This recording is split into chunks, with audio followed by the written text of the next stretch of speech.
Brad, excuse me, Brad. Ang Romano Katoliko simbahan, dili na siya tinukod ni Kristo. Gusto ko og ebidensya? Sahang imong Biblia. Ang tanang mga doktrina, certified true copy, gikan sa pagano nga Roma. Manilisod sa argumento o pamahayag nga tigmo-tigmo agukoy. Pangitaan og ebidensya nga ang simbahang Katoliko dili iyan ni Kristo, itudlo ang Biblia. Nya pag-abot sa Biblia, mismo ang ilang baruganan na kung di mabasa di tinuod, siya na po yung maigo sa hinungdan na kanang ilang gipanglitok, wala po sa Biblia. Granting without admitting ang simbahang Katoliko, dili gitukod sa to ang Ginoong Jesucristo. Nabay mabasa sa Biblia? Unsa naman po ng sitas na to'y? Nilisod lagi mapaduktoy-duktoy ta niya pagkahuman, wala tay igong basihan ba nga mga kusarta or mga ligarta sa usa ka pundok nga kung diin imong giakusahan nga daot apan dili di ay. Number 2, kung migong kang simbahang Katoliko pagano di ayaw tuwa ng Biblia.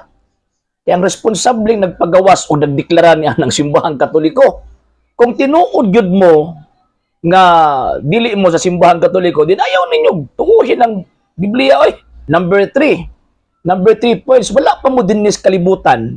O pagka natao toy, wala pa nahitabo nga giimbento nimo na o gitukod nimo na ang imong pundok na ng simbahang Katoliko. Ang simbahang Katoliko toy mao na nakigbugno sa paganong Roma. O gani siya pagani ang tawag ining gilutos.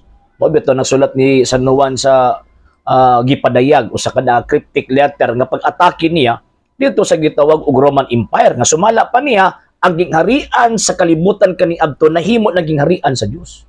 Asa man na karon? O biblical po na to eh. Kanang giingon ni San Pablo bitaw nga tungod sa inyong pagtuo nga taga Roma, nakailap ang inyong pagtuo sa tibuok kalibutan. Kanang pagtuo nimo toy asam lagi kam toy. Ay noon, di man na kinang ipangutana kay kanang inyong pundok, kamukha mo ra magupoy nag-imbento ana. Kamukha mo ra gyud nag-imbento. Kamukha mo ra gatukod, ba't kami nagparehistro. Nga naman kay kamo may pundador, kamo may founder ni ana. So para dili mailhan nga namakak mo atubangan sa gitawag og mga tao sa mahitabo in mamahid mog hugaw didto sa gitawag og uban. Pero ang tinuod ana, kamo gyud mismo ang mga butbuton, mga bakakon gipanggamit sa yawa aron pagbuhat og daotan against sa simbahang gitukod ni Kristo. Kung may pagano ang ebidensya, makita man nimo sa simbahang Katoliko. Yung basahon nimo ang Biblia, puro rampod ninyo na personal opinion, interpretation, yung pagkaman wala mo ligong basis. Puro ram butang-butang, puro radamgo. Mas pinakamaayo ito, tambag na ko si mo, magpatanaw kang tinuod nga doktor. Nga naman, kay sa hinungdan, kung naghimo na ka o kanibitong mga pangunahon na ba nga layo, perting layua sa realidad. Nga unsa man, kanang imong ginahon na nga ang Romano Katoliko pagano, layo ra kina sa realidad. Ang mga eksperto, katong Doctor of Literature, Doctor of History, nag-ingon, ang simbahang Katoliko maunang gisulti sa Biblia. Nagitukod ni Kristo. Ano man, ingon man si Kristo, ako magauban kaninyo kanunay hangtod sa katapusan sa kalibutan. Unya kamo, ano sa arma mo ni buto? Ano sa amang gisulti ni Kristo nga ako magauban kanyo kanunay sa iya pang panahon.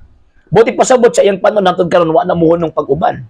Ug di gyud na kamo kay kamo bag-ora man mo ni buto nya pagkahuman kamo pag itawag ining gatukod. So, in terms of faith, in terms of existence, dili ang simbahang Katoliko ang pagano.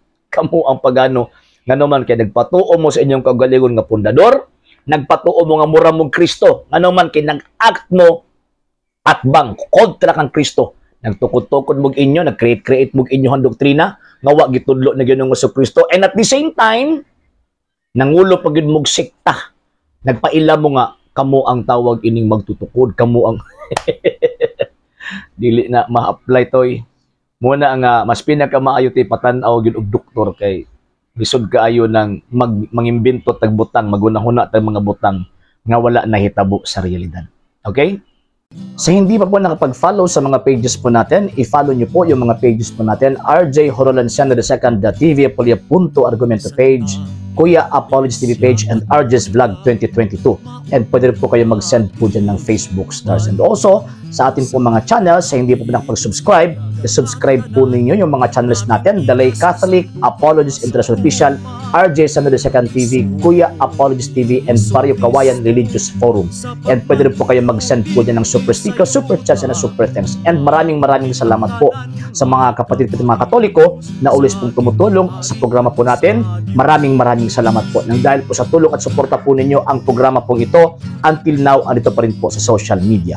And until now din po, nangangailangan pa rin po tayo sa tulong at suporta po ninyo dahil wala po kami magagawa rito mga sir, mga ma'am, kung wala po yung tulong at suporta po ninyo. Sa gusto pong tumulong, sa gusto pong sumuporta, pwede po ninyong ipadala ang tulong at suporta po ninyo sa pamamagitan po ng ating mga account numbers dyan po sa ating pong screen. And pwede nyo po kaming i-message sa ating pong page kung via remittance po yung papadala po ninyo. Maraming salamat po in advance.